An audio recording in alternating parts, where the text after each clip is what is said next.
L'imitation de Jésus-Christ. Livre 1er, chapitre 17. De la vie religieuse.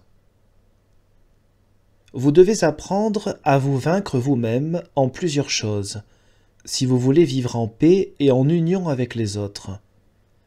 Ce n'est pas peu de demeurer dans un monastère ou dans une communauté, d'y vivre sans démêler et d'y persévérer avec fidélité jusqu'à la mort. Heureux celui qui couronne par une mort heureuse la sainte vie qu'il y a menée.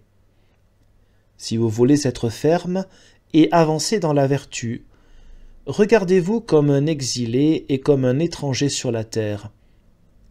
Pour vivre de la vie religieuse, il faut que vous deveniez insensés aux yeux des hommes, pour l'amour de Jésus-Christ. L'habit et la tonsure servent peu. C'est le changement des mœurs et la mortification entière des passions qui font le vrai religieux.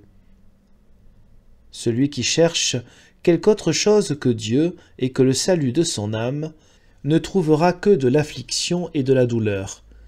Il ne pourra pas non plus vivre longtemps dans la paix s'il ne s'étudie à être le plus petit de tous et soumis à tous les autres.